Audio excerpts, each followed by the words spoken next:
So welcome everyone, I'm Tobias Fiebig.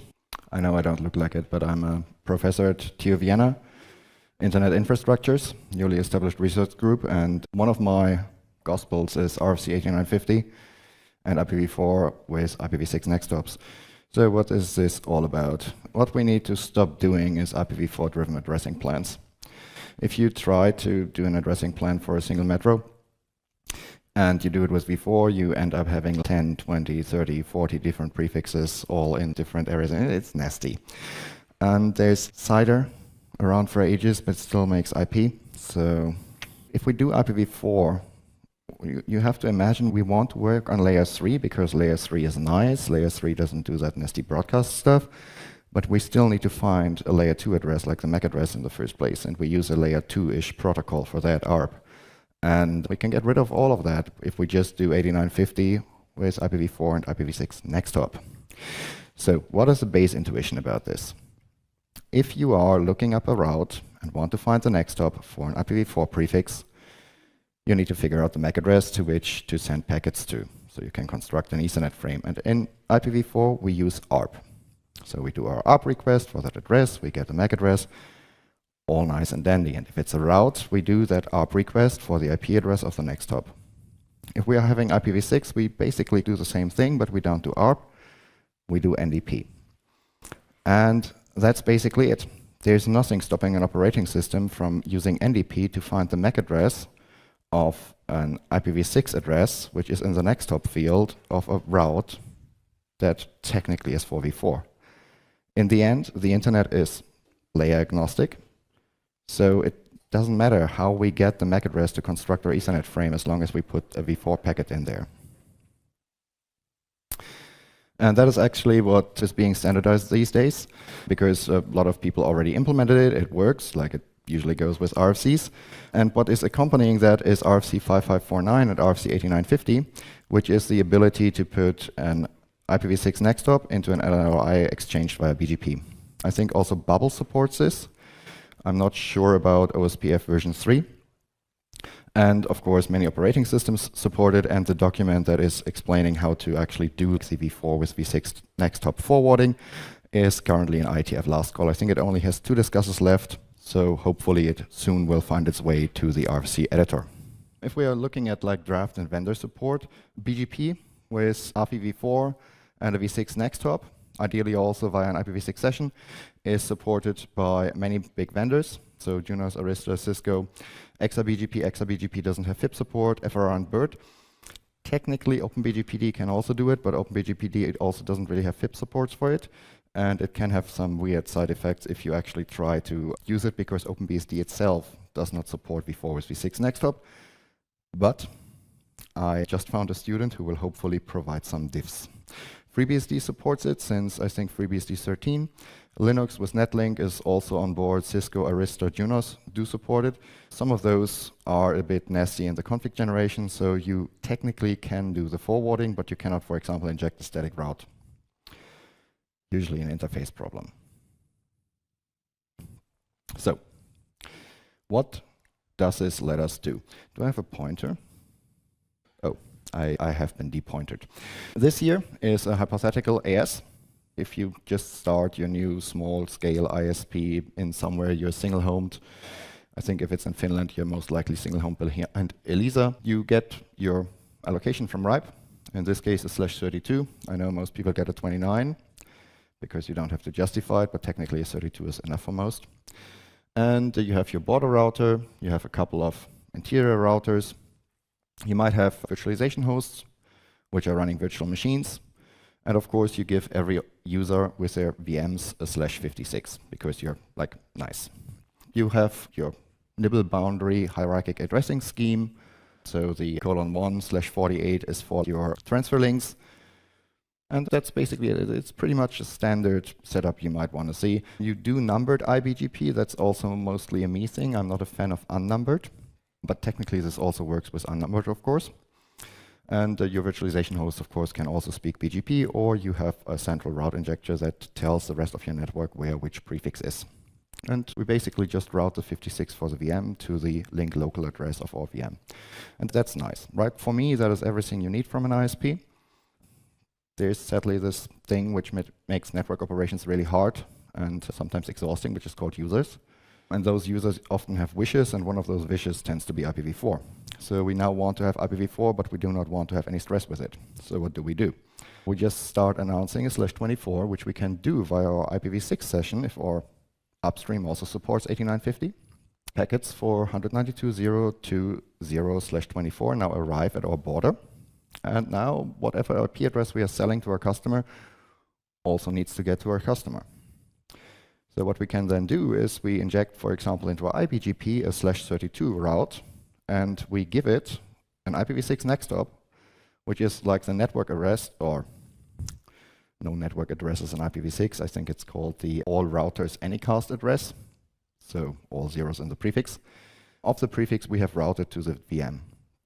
So that's our Next-Hop now. And on the VM itself, our user sets 32, like the address we gave the user, on ETH0, and static route for 0/0 via the IPv6 default route, so FE80. And that's it. If we do that, we do have end-to-end IPv4 connectivity on that virtual machine. We do not have to do anything else in our network. Of course, we have to announce the /24 via eBGP. We have to inject that V4/with-IPv6 Next-Hop route, and that can be done in various ways. We could also do that with our virtualization hosts, not with a central injector. And of course, it enables us to have a centralized IPv4 IP address management. Another great feature of this is, because we are injecting a route to the GUA of that VM, if we now migrate that VM somewhere else, anywhere in our network, as long as we let the v6 address or the v6 prefix we have assigned to that machine follow, so as long as our v6 EPAM works, the v4 doesn't care, it just follows, right? Because the Next-Hop lookups are recursive. The v4 traffic, after we have migrated this, we do not have to change anything about our routing for the v4 traffic. It will just arrive where it belongs. No translation, by the way. No NAT. So what does it give us? Fine-grained, so /32 routing of IPv4. We can basically have it as a complete add-on. So if the customer buys v4, the customer gets v4. If the customer doesn't buy v4, the customer doesn't get v4. We can have a completely clean IPv6-centric addressing plan. So there is dual stack on the hosts where we need it, but we do not have to do a full dual stack network design. We do not care about the second stack anymore, which of course also simplifies things. We do not need any transfer, router, network, broadcast, whatever addresses, not even on eBGP. And that's why we have Daniel here as well. You can actually use all IPv4 addresses you have for revenue traffic. Nothing lost, not even a loopback. Then again, technically, that can get a bit hairy because for some reason sending packets with source addresses which are not routed is frowned upon, at least in some parts of the internet, Hetzner. Which of course means that if you do happen to have an MTU break on one of these machines and you originate an ICMP packet, you usually end up with 192.0.0.8, which is the IPv4 address of last resort if there is no IPv4 address in the VRF. And that of course often is considered a bogan address, so your packet to big messages might get dropped, which in turn means that you have an MTU black hole and a lot more than just IPv4 packet to big messages gets dropped. And what you can also do if you have this little island of devices that cannot do V4/with-IPv6 Next-Hop and whatever IP, camera, network, IoT stuff, you can actually, if you put a router that can do V4/with-IPv6 Next-Hop in front of it, still route the traffic to that network via that router. So how do we do this in practice? So if you have Linux, it's already an IP. So I think Ubuntu 18.04 already could do this. 20.04 can do it for sure. You can just do an IP route add, v4 prefix via INET6. So the INET6 at that point is important. And then you do it just like with IPv6. So either you do a linked local address and specify an interface, or you give it a GUA. And the GUA then can be used for recursive lookup. This is really easy to do if you're using like Debian and have if up down, because then you do just a post up, post down statement. If you are using like NetPlan, systemd, networkd, or whatever framework, I don't even think that there's a feature request ticket for this. But you can actually use if up down actions to patch this in. It's a bit flaky, but it works, at least for my NL ring nodes. With BERT, you can even do route injection with this. So that's why I'm using also personally BERT as a route injector. I don't know whether I cut this from these slides, so you can also do really interesting Anycast setups with this. And I do have in my personal ASN an Anycast setup where I use AdPath to have Anycasted redundant DNS services for myself. But for BERT, it's basically just saying extended next hop yes, and that's it. The prefixes flow. FRR can also do this. So you have to allow the capability of extended next hop. You need to allow Martian next hops if you're using recursive V4 next hops. So if you, for example, learn routes from a neighbor that have a V4 next hop, but you do not have a V4 address on that link where that neighbor has its V4 next hop, you can also inject V6, V4 with V6 next hop routes for those /32s of your neighbors, which are the next hop, and then have again a recursive route lookup working. But for that, you need to allow Martian next hops. And beyond that, you just have to activate the extended next hop capability, and you're good. Fun story though. Who here likes sending router advertisements into IX peering LANs? No? Yeah, me neither, but we deployed one of the nodes we're going to talk about later at DE-CIX. And then I got these emails from the NOC being like, hey, you are sending router advertisements to our peering LAN. Could you maybe not? It's annoying. I was like, that's interesting. This is the configuration section of my router. And the router advertisements part, which is empty, like the section doesn't even exist. Then they were like, we have a PCAP. So it's you. I was like, that's interesting. So I disabled all sysctls. I killed whatever I could. It was still sending router advertisements. And then I firewalled it. It finally stopped. And I learned that there was a little bug in FRR, which was like, if you're enabling extended next hop, you are for sure doing unnumbered BGP in a data center, right? So we just tell Zebra to start sending router advertisements. No option to turn it off. It was fun. I then hunted down Equinox at the next RIPE meeting and forced him to merge a PR that was actually fixing this and already going stale. So on Junos also works. I have not found an option to inject static routes. And something I stumbled over is that you do need to configure address family INET on the interfaces you want to use for that. So when I first played around with Junos on this, I was like, hey, this is nice. I can just leave out the whole INET config statement. Who needs V4? No. If you want to forward INET packets on a Juniper, the interface you want to forward via at least needs to have family INET. Not an address, but family INET. So, I think this is actually the fun slide deck and the AdParts stuff. So, recall or network design. What I do in my network, because I'm running this in production, is that I have a somewhat unified host configuration with NetPlan, and I do everything with Puppet, so full-scale automation. And what I wanted to have is Anycast BGP on host or central injection for V4 with V6 Next-Hop, do all the same for V6, obviously. And I enabled that with Puppet and a little bit of BERT. What I built here is the configuration for my BERT reflectors, where I can, of course, in the node definition, tell it like these static routes have to be exported. I also can configure black hole routes to drain route loops. That happens if on your border routers you do not import the route so that traffic is that the route doesn't become active, so you can announce it. Happens easily with Junipers. Anyway, I solved it the lazy way. And you can also tell it whether the reflector should actually collect exported resources from other nodes. So I start this definition. I have my one route reflector, or actually two for redundancy. And that is how that actually looks in my production config. The more attentive might notice that this does not have documentation ASNs and documentation prefixes. I hope Maria can forgive me, but this is an example copied from production. So this little piece of code makes my route reflector go. And then on the hosts, I do configuration via NetPlan. I use an exec in my Puppet module to actually set the V4 with V6 Next-Hop default gateway. And I do export all the resources I assign to the node. So in the node definition, I can say you have this IP address now, and then the node exports it, either as an exported resource, which then gets collected by the injector, or via a BGP session to the injectors, which is then being configured on the injectors. This is again an example from production.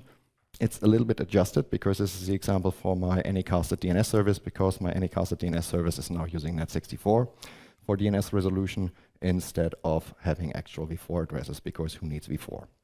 What I basically do, tell which interface, the V4 address, which is then added as a /32, the V6 address, and additionally exported V6 addresses, so secondary V6 addresses, what gateway to use, standard stuff like name service, and in this case I tell it to export via BGP. And I can also add communities, which is then what I use the add path on my reflectors for, because then I can have traffic steering and prepending based on the community, so on where that IPv4 address actually resides. And I think now we are getting to a U problem, are we? At least I don't work for an IX, but I think you do. So this is the point where, on slide 6, I come back to this setup that you showed. There was this moment when Tobias said, all right, on the other side, your peer needs to support, or whoever that is. And you made a case about Telia, but it could also be that you have a leg to an IXP. And suddenly there, at this point, you don't have this single other router on the opposite side that needs to support your IPv4 Next-Hop over the other way around, over the address.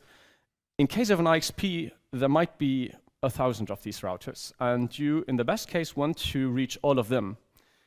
Have you seen a vendor missing here on the support list? Probably, it's like my crowding. By the way, Nokia is missing, but they do support it. Oh, they support. They are not there because I didn't have a Nokia device in my hands yet. Nokia is fine. Yeah. Micotic works by now? Great, so we won the blame and shame game. I game. would have thought to hear that.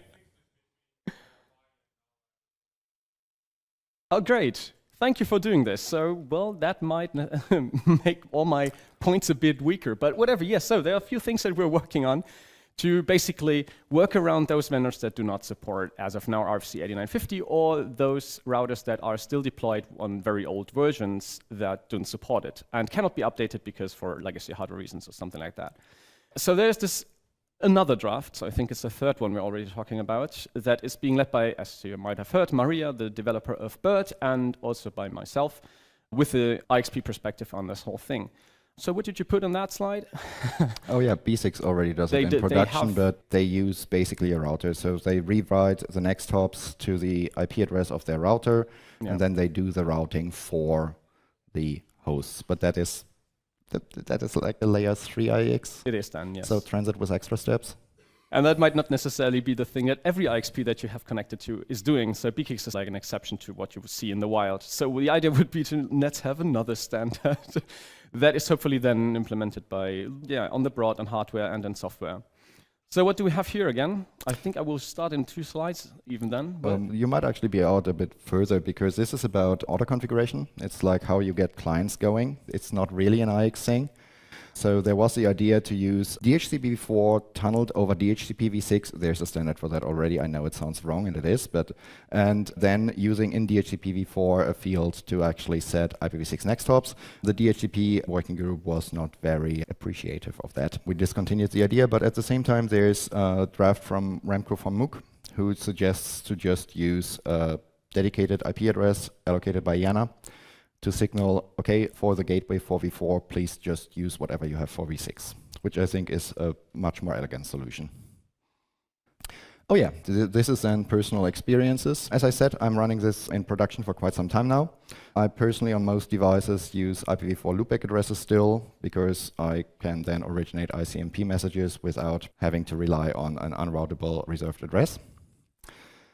And I do have this plan of trying to build an L3 fabric for my research group with that, because with V4, with V6 Next-Hop, and doing the same for V6 obviously, you can actually build a setup where you only have L3 switches, where you only do BGP between all nodes, including the virtualizers, and you do not even have to worry about LACP. But that will hopefully be a talk for another nog.fi meeting. Then we have V4LESS. And I'm wondering about order. I think I just do V4LESS. Because we all like to do things with our hands, I do have this hobby of doing too many things with my hands. AS215250 is V4LESS AS, which recently is also at TREX. It is basically a test setup, which has loopbacks with and without V4 addresses, so you can see the impact of that reserved address on your network. It has on-path MTU breaks, it speaks eBGP, it also announces RPKR and IRR invalid IPv4 prefixes, which is fun because depending on the vendor, you will have different ways of configuring your filters and you might end up having two permissive filters. And it has RIPE Atlas and analog ring nodes within its network. So you can go to the site. There will be a QR code on the last slide, I hope. Yep. So you don't have to get typing now. And if you are at a joint IX, you can just throw a session and see how your network interacts with an RFC8950 only network. As I said, it's available at IXPs, pre-configured passive sessions, so we do not send any packets unless you talk to us. I do very nasty things using fragmenting backhaul tunnels to have an MTU of 1500. And Ps include B6, FOC IXP, France IX, of course, most of DE-CIX, because DE-CIX is pushing 8950. M6 and LIX and TREX, and you see I haven't updated these slides because this box is no longer sitting in my office, but his, in a rack. It's growing great. B6, as I said, has a lot of prefixes, so 112, 120,000 from 2 route servers, and there's actually quite some 8950 sessions of people throwing them. Usually smaller networks, because getting that change request through can take some time. So, caveats before we finally get to the IXE part, because we want that better than a hobby project. Trace routes are a little bit less funny. There's currently work ongoing to do something similar to the MPLS editions for trace route, to just put the V6 address in there you would have otherwise seen. So you can use that for RDNS and interface identification. It doesn't work on some OSs and clients, and out of configuration is a long way out. Vendors are, oh look, I do name and shame. So Extreme Networks, I think, currently lacks 8950, which is why a very large IPv6 only tier 1 doesn't have 8950 sessions with me. It works best if you have a clean IPv6 addressing policy and plan. And I mean, we all have clean plans in production, right? Everything went as planned. And you still need to have working IPv6 EPAM. So yeah, the question was, once again, if there are these vendors that do not support RFC8950, or routers are deployed with old software versions that don't support it, and you join an IXP, chances are very high that you run at least into one of them you might have had a peering with, but you just can't because they do not support it. So speaking from the IX perspective, there is this, or there was actually, it concluded, thank you Alexi for sharing that, the EURIX RFC8950 working group that was looking into, which of these vendors and with which versions are compliant to get you a V6 only peering session for V4 next prefixes. What we wanted to do is we wanted to, on one hand, figure out which routers and which versions are compatible or do support it, and on the other hand, tell the IX members how they have to configure their routers. So we first wanted to find for whom can we actually provide a config snippet so that they bring up this configuration thing. And that led us to, because we don't want to afford a bunch of different hardware and software versions to purchase, so we came with this big setup of a container lab. This is like a virtual environment in which you can just spawn router images. Yeah, we as DE-CIX, we brought in the Nokia licenses to also check out SROS, SR-Linux. I think for SR-Linux you don't need a license, but yeah. And with that, we quickly identified, let's say, a few tricky ones, which were back then tricky. This is now 2 years back, I think. And some of them that just don't support it. We have the whole results on GitHub, so we published that as part as an artifact of the EURIX working group activity.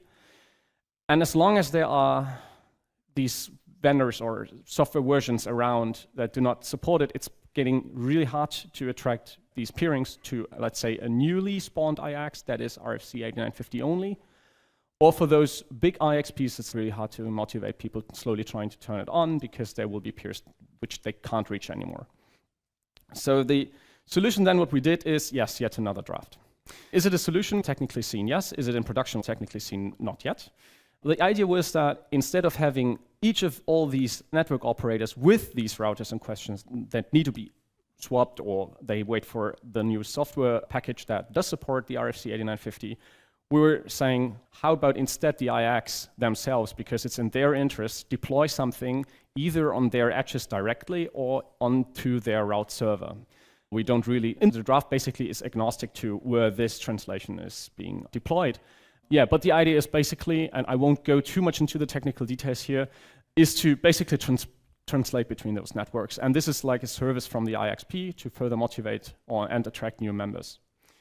The idea, of course, is that for all the members, they do not need to bring anything. In the best case, neither does the IX. They have to maintain a session. They have to configure this thing, not necessarily a session, but the software add-on. They have to configure it.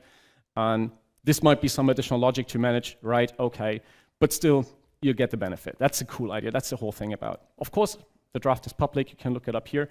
I didn't put a QR code because I think we would be spawning too many of them. What is the state of the draft itself? It was presented in Montreal by myself like a year ago, not sure anymore, in the GROW working group. This is the Global Routing Operations working group at the IETF. And there were some things we had to look into. So the feedback we got from the IETF so far is there are always these people standing up saying, nah. So we have to figure out how we can cheer these guys up and tell them that they should rather be like, yay. So that's basically the idea. It's like political stuff back and forth, because from a technical perspective, this thing is not really too complex and we have worked it out already. And then there's another big thing. For the translation to happen, we need to reserve a different IP block. And the idea is that this IP block is unique per IXP and should be collision-free with any other IP addresses and IPv4 space, most notably, for the supporting all those that forcefully require it. They have to have it mandatorily configured, so we need to provide it. And then some guy was saying, yeah, that sounds to me like public IP space, because that is by definition collision-free with all the other IP address space in the world, and that would not solve the problem, because we wanted to get rid of it. So what we thought instead is that there is this IPv4 experimental range, and actually some people said, yeah, this is pretty much what it is there for, but still it is apparently very hard to request such. Requesting it is easy, but getting it turns out to be difficult. But yeah, as said, all the technical details are in the draft. If you are interested in reading it up, maybe you spot a typo or complete bullshit logic, I'm happy to have it amended then. But yeah, I think for all the drafts presented, we can say that we highly need all support from anybody who thinks that this is a great idea. And with that, I think we'll go to the closing slide, huh? Yeah, always remember, using 240/4 as an RFC 1918 substitute as internet fracking. Please don't do that. It will hurt eventually. If you do 8950 on the IX, you can get rid of one of your most favorite things. Who here likes renumbering IXs?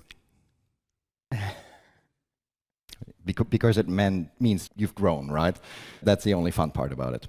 50 or V4-with-IPv6 Next-Hop is the future. The future, in my opinion, is no V4. I'm personally team flag day, just turn it off. And we have AS215250, V4LESS AS at many IXs, one near you. Please throw a session and reach out if you would want to sponsor a virtual machine at an IX near you, which we are not present at yet. I just need some V6 default route for a bit of backhaul on a dedicated port, and then we can get this going if you can get a VM online, or I can ship hardware.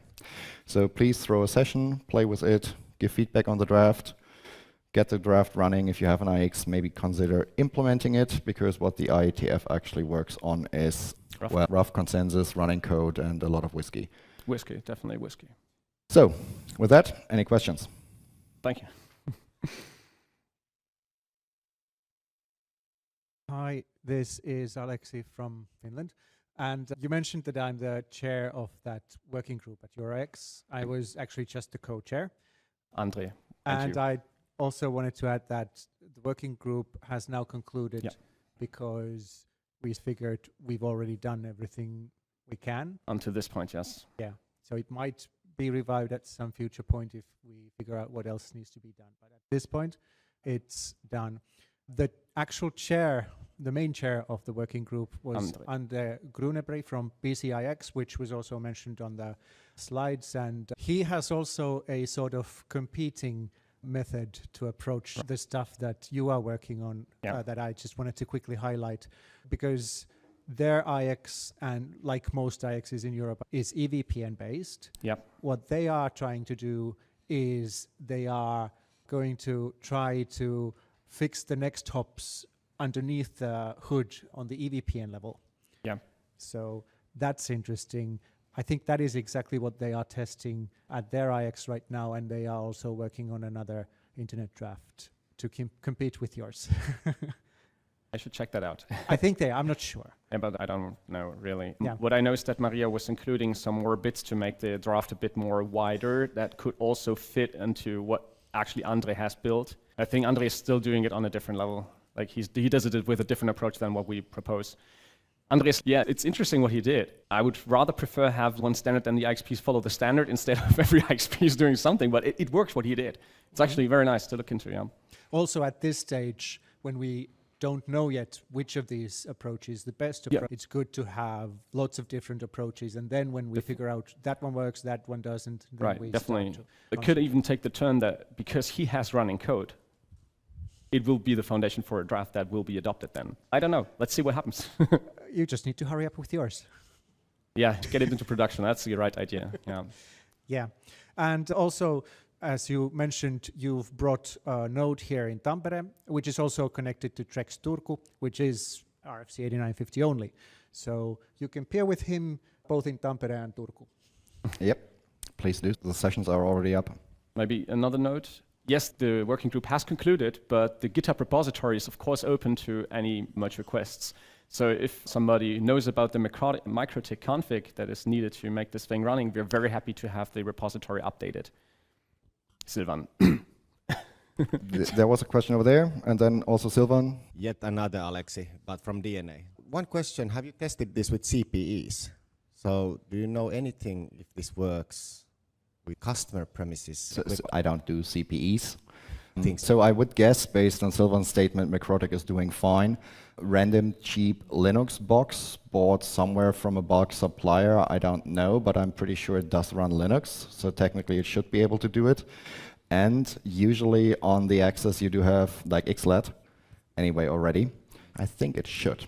It most likely doesn't need it because it probably does XLET, because you do not want to give your customers an access really end-device IPs, and those people who would pay for an IPv4 address will probably buy a CPE that is more like a CPE produced by Juniper. My view is, are you talking about small and medium business CPEs? Yes, like Huawei, Cisco, you name it. Yeah. So the first thought that I got was that because RFC8950 or the older 5549 is a BGP RFC. So I was thinking customer end user CPEs, they don't speak BGP, so it doesn't fit there. But if you mean you are talking with a BGP customer, then this applies. And then MikroTik has it working.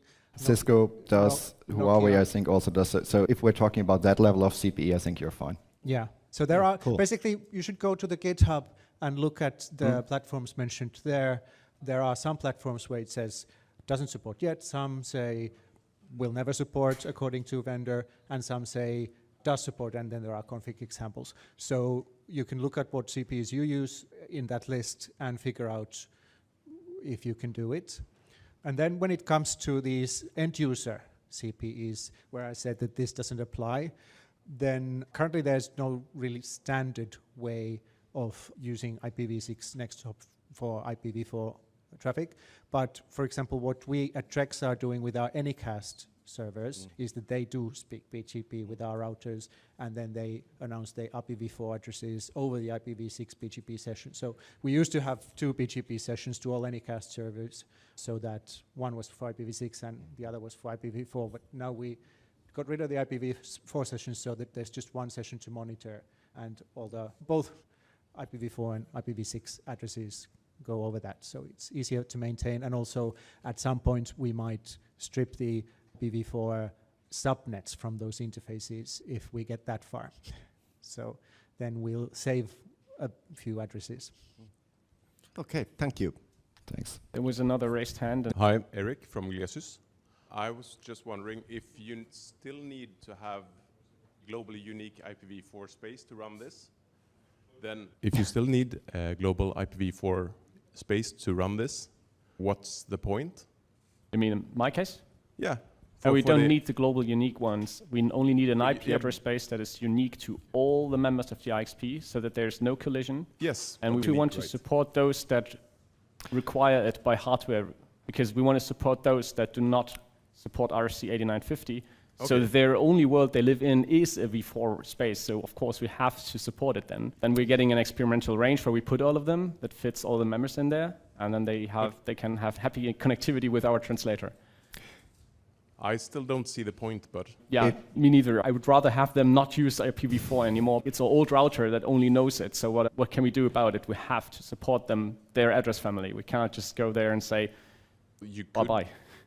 We could, then we will have These team lost flag customers. days, so why don't have a team, you can't run your Cisco 1600 on the IX anymore. Sorry. Why don't just have you can't have your legacy router flag day on the IX anymore? Okay, I think I quickly answer two things. One, 2 years ago, I pulled a Cisco PIX from production, which I found during an engagement. Of course, didn't throw it away, but brought it to a museum where it belongs. And the other thing is, it's a lot easier to get to 40/4 for this use case because you do not run into the other use cases of making it usable for the whole internet. Okay. One addition from my side with the 8950, we have the policy now that all downstream sessions are with this, so we do not have dual stack transit sessions anymore, and that works quite well. So that's also something I would highly encourage people to do. Because if you still have your 1600 as a small addition there, I think there's something called NIS 2, and you should actually discard of it now. On 58299? Yeah. That's amazing because I'm a downstream of yours and we're using my V4 on the transfer links. New sessions. Yeah, but we're using my V4 on the transfer links. We can remove it. Looking forward to it. So, All right. thanks. Any more questions? No? In that case, thank you very much, Tobias and Danielle. Thank you.